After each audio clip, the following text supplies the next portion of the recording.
Hey guys, and welcome back to another Lost Bits video right here on TetraBitGaming, the series where we explore video game content that goes unused, altered, or normally unseen. Since so many of you seem to enjoy the Lost Bits video I made on the first two Animal Crossing games, here we are back again with the third main installment, Animal Crossing City Folk for the Nintendo Wii. And really quick, before we get started, just wanted to thank this video's sponsor, me. That's right, go check out my second channel, TetraBit Plus, and instantly get 30% more cool. No scam. Anyways guys, go grab your Wii Speak. It's time to find some more Animal Crossing Lost Bits. Alright, so starting things off, although in the past I haven't really discussed regional differences, many of you tell me that you like when I do, so we'll start there. And maybe I'll keep this as a segment in these videos going forward. Anyways, most of the regional differences in this game come in the form of altered text strings between the North American and European versions of the game. But before we get to that, there's also a lone graphical difference between the North American or Japanese version and the European version. So the TVs in each region use their respective color test image, so Japan and North America have the NTSC one, while Europe has the PAL version. Pretty self-explanatory. Anyways, now onto the text differences I mentioned earlier, and there are a lot, so in the interest of time, I'll just be going over some of my favorites.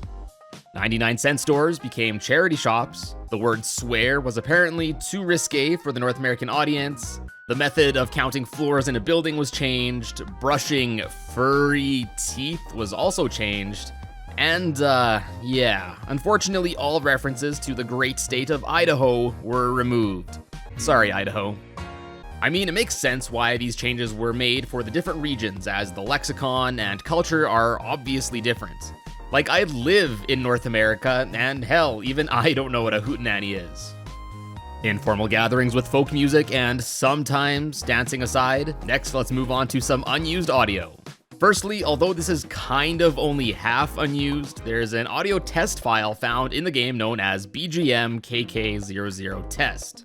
This track is unfortunately not entirely unique, but rather just a short segment from the song KK Jazz. So the full song isn't unused or anything, but this particular short file is, so here's a quick excerpt either way.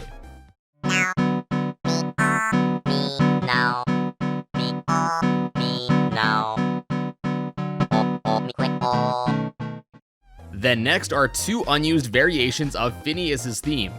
Now the normal theme plays over top of the city music when Phineas is around during the daytime, and during the daytime is the only time that Phineas ever appears in the game.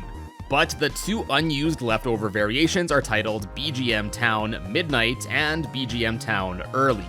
And here, my friends, is a quick sample of both.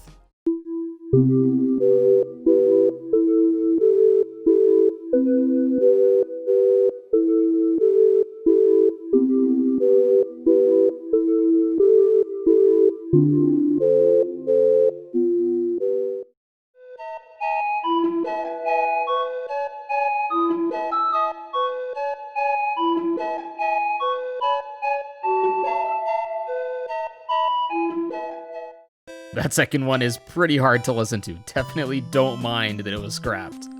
Based on the title of each, it is strongly implied that perhaps at one point, Phineas was planned to appear in the morning and midnight, or at least different times of the day. But for whatever reason, these tracks, as well as Phineas appearing at different hours, was ultimately scrapped. And while we're on the topic of audio tracks, if you've played an Animal Crossing game, you'll know the outdoor music changes every hour on the hour. Well, each of these tracks actually has a unique title not normally visible to the player, and no, I don't mean 5 AM, 7 PM, etc. Starting from 12 AM, we have RB, probably for rhythm and bass, AOR2, Mama Papa, Ribbon, Quiet, Echo, Boogaloo, Skip, Plain 808, Rock 2, Lullaby Waltz, Free Soul, Bossa 2, Reggae, Bossa 1, Calm, Reggae 2, Rainy Waltz, Pharaoh, School Waltz, AOR 1, Broken Beats, Satellite, and lastly for 11 PM, Cajon. It was kinda cool to go back to some of these songs and see why they were named as such. Like 5 AM? Yeah, definitely echoey. Next, City Folk has a single emotion, or reaction as they're now known as, that goes normally unused. This emotion is simply known as close, and although normally unused, it can still be seen when hacking the game. When hacked in, normally this uses the same icon as the anger emotion, and when used, the close inventory player animation is used, which I guess makes sense given the name of this emotion. I'm unsure why this still exists, at least as an emotion. Personally, can't say I've ever felt the close emotion before. Alright fellas, now let's press on to some unused graphics. First off, we have this unused placeholder graphic of a me featuring the likeness of none other than the late Satoru Iwata, God rest his soul. And similarly, there are these 3 unused placeholder textures for miscellaneous items, as well as walls and floors. Then we have this placeholder texture for clothes, as well as this placeholder graphic of a Japanese character, which Google is telling me is A, the first letter of the Japanese hiragana alphabet. Now before we get to more unused graphics, just a quick side tangent here. Since I said the word hiragana, there's actually an unused text string for a scrapped dialogue in the Japanese version of the game, which would lead to asking the player if they would want the game to be displayed in kanji or hiragana.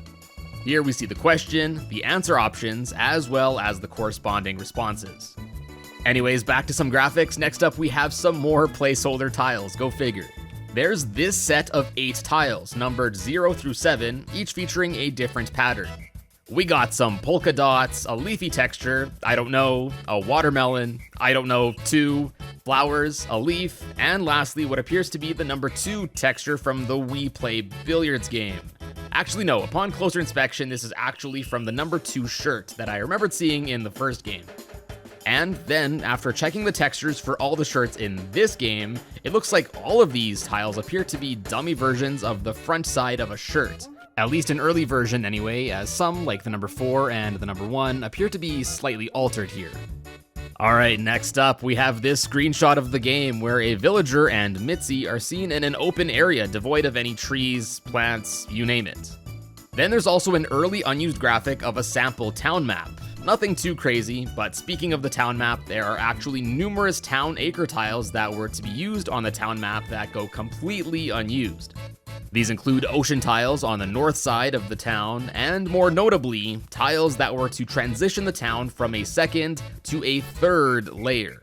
Now Cityfolk only allows for 2 layers, so based on these tiles, it appears that having that third layer was once planned and maybe even developed to some extent at some point. But I guess ultimately this and having an ocean spawn on the north side was shelved, at least until New Horizons where northern ocean tiles are present. And finally, last up for this video, Cityfolk also has a few items that normally go unused. First are seeds for all of the hybrid flowers in the game. Now normally you have to cross-pollinate the different flowers to get the hybrids, but I guess maybe at one point the developers were tossing around the idea to have seeds to grow them instead. Either that, or maybe these were just used by the developers to test growing the flowers faster.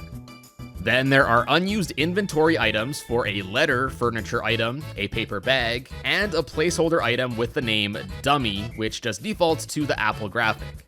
Then, exactly like we saw back in Animal Crossing Wild World, this game has data for the sold out signs and paint cans as obtainable items. But like in the case of the paint cans, when buying them from Tom Nook, the paint goes right to the player's roof, so there's no real point in obtaining them. Like I discussed in the Wild World video, the guide for that game implies that it really was meant to be an item at some point. So I guess maybe the player would have had to carry the paint can to their house to apply it, but for release, Nintendo changed this for simplicity's sake. And speaking of worlds that are wild, there are also several furniture items seen in that game that are left in the files for Cityfolk but go unused for some reason. These items include a moth orchid, a white and brown pot, a Nintendo bench, some Pikmin in a planter, and finally the Blue Falcon, Captain Falcon's vehicle of choice.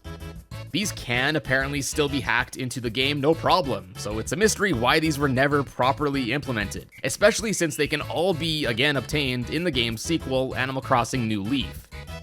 And lastly, for the unused items, we have some weathered paper, an obtainable version of the bulletin paper, and finally wilted golden roses. The golden roses never wilt in the game, so as such, these obviously never had use. But I guess perhaps they too were once planned to, like all things, wither away. And on that incredibly happy note ends this Lost Bits video on City Folk, and I hope you enjoyed it. As always, if you did, be sure to drop a like down below and check out some more of my Lost Bits like the one I made on the first game by clicking or tapping on the card right here. Be sure to subscribe for more content, swing by my other social media things which are all linked down in the description below, and if you want to support the channel, check out my merch over at TetraBitGaming.com, or consider becoming a channel member to get some nifty extra channel perks. Check out the join button below for more information. But as always guys, thank you so much for tuning in, and I will see you in a bit.